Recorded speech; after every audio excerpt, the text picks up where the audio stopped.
మిత్రులారా నమస్తే. కవిత్వం వినండి. కవిత్వము వేరు కాదు, జీవితము వేరు కాదు. కవిత్వంలో జీవితం ఉంటుంది, జీవితంలో కవిత్వం ఉంటుంది. మరి welcome back to me Chittaluri creative space. దాంట్లో భాగంగా ఈరోజు మీకోసం మరో కవిత వినిపిస్తారు. కవిత శీర్షిక నల్ల చందమామ. నేను బర్రెను ప్రేమిస్తాను. అమ్మ తరువాత అమ్మలాంటిది బర్రె. అమ్మైనా కొంతకాలం పాలిచ్చి మరిపిస్తుందేమో కానీ బర్రె నన్నిప్పటికీ పాలిచ్చి పెంచుతూనే ఉంది. నేను బర్రెను ప్రేమిస్తాను. అమ్మ తరువాత అమ్మలాంటిది బర్రె.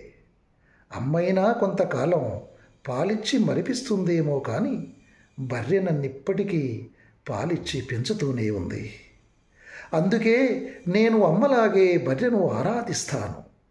మా ఇంటి ముందు నల్ల ద్రాక్ష పందిరిలా అల్లుకున్న బర్రె మా జీవనానికి ఎంత నీడనిస్తుందని, మా ఇంటి ముందు నల్లని ద్రాక్ష పందిరిలా అల్లుకున్న బర్రె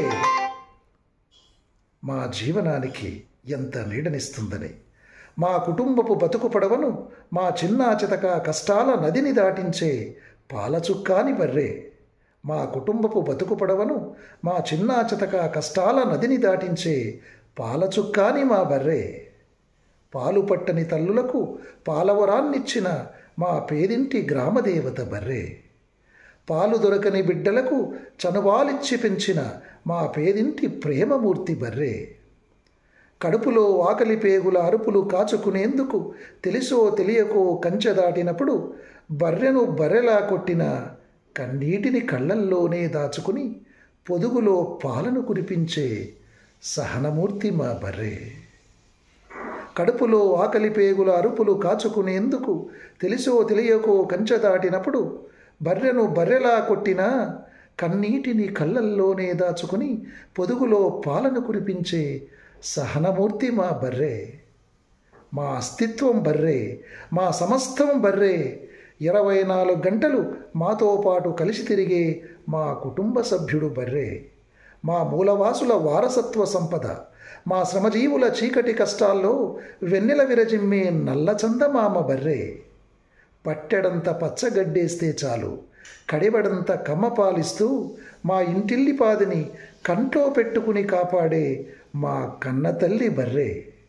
పట్టెడంత పచ్చగడ్డి వేస్తే చాలు కడిబడంత కమ్మ పాలిస్తూ మా ఇంటిల్లిపాదిని కంట్లో పెట్టుకుని కాపాడే మా కన్న తల్లి బర్రె. అందుకే నేను బర్రెను ప్రేమిస్తాను. మా ఆరాధ్య దేవతల బర్రెను పూజిస్తాను. అందుకే నేను బర్రెను ప్రేమిస్తాను.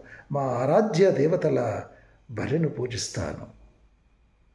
మీ చిత్తలూరి. ఇదండి మీ చిత్తలూరి కవిత్వం. వినండి. కవిత్వం వేరు కాదు, జీవితము వేరు కాదు. కవిత్వంలో జీవితం ఉంటుంది, జీవితంలో కవిత్వం ఉంటుంది. మరి ఇలాంటి మంచి కవిత్వం కోసం చూస్తూనే ఉండండి నా ఛానల్ చిత్తలూరి క్రియేటివ్ స్పేస్. నచ్చిందనుకుంటాను. మరి నచ్చినట్లయితే దయచేసి ఎక్కువ మందికి షేర్ చేయండి. ఎందుకంటే చెప్పాను కదా, కవిత్వం జీవితం వేరు కాదని. ఎక్కువ మందికి ఈ కవిత చేరాలి. అందుకే దయచేసి మిత్రులారా నా కవిత్వాన్ని వీలైనన్ని ఎక్కువ గ్రూపుల్లోకి షేర్ చేయండి. కవిత్వము జీవితము ఒకటే కదా. Love you all once again. Me Chittaluri creative space.